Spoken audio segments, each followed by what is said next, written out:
everyone and welcome back to my YouTube channel. Kung bago ka sa channel ko, hit subscribe for more videos. And for today's tutorial guys, ituturo ko sa inyo kung paano gumawa ng half double crochet. So, this is actually the third episode of me showing you kung paano nga ba mag-start mag-crochet. So, kung ano yung mga dapat nyong malaman or yung mga basic na kailangan nyong alamin bago kayo mag-start mag-crochet para maging mas madali sa inyo ang pagsisimula. So, ngayon, ang ituturo ko sa inyo guys is yung tinatawag natin na half double crochet, or kung nagbabasa kayo ng pattern, it's what they call HDC. And sa previous tutorials ko guys, tinuro ko na yung slip knot, yung foundation chain at yung single crochet. Kung gusto nyong malaman yun at na-miss nyo yun, ipuput ko or ilalagay ko yung link sa description box below para mapanood nyo din.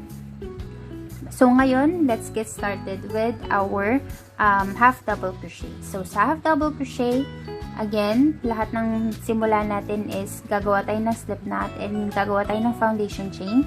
So for me guys, gagawa lang ako ng foundation chain na 10.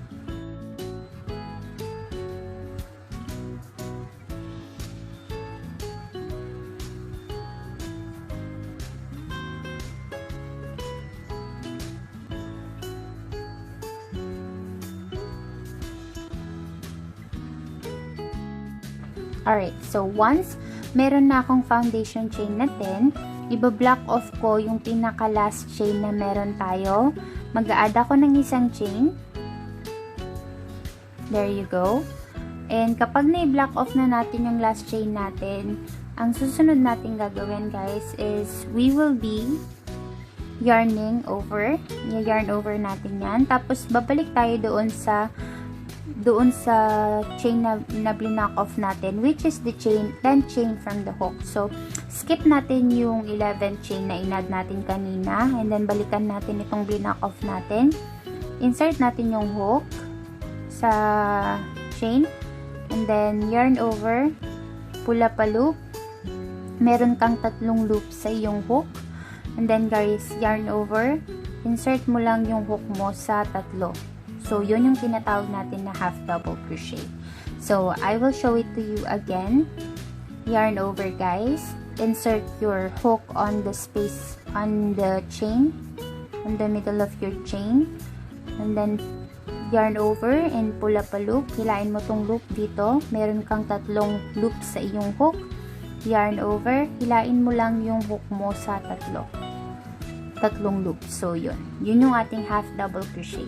I will show it to you again. Yarn over guys. Insert your hook dito sa butas or dito sa loop dito sa iyong foundation chain. And then yarn over. Hilain mo yung working yarn. You have 3 loops. 3 yung loops mo sa iyong hook. 1, 2, 3. And then yarn over. Ipapasok mo lang yung hook mo sa 3 loops na nasa hook. So, yun yung ating half double crochet. So, guys, that ends our tutorial for today. I hope you have enjoyed and learned something from it. And hit that subscribe button so that you will be notified once a new video is up on my channel. And then, also, guys, please give it a massive thumbs up if you think this tutorial is helpful. Kung gusto nyo mag-leave ng comments or suggestions, put that on the comment box below. And thank you again guys for joining me today, and you do have a good one. Goodbye!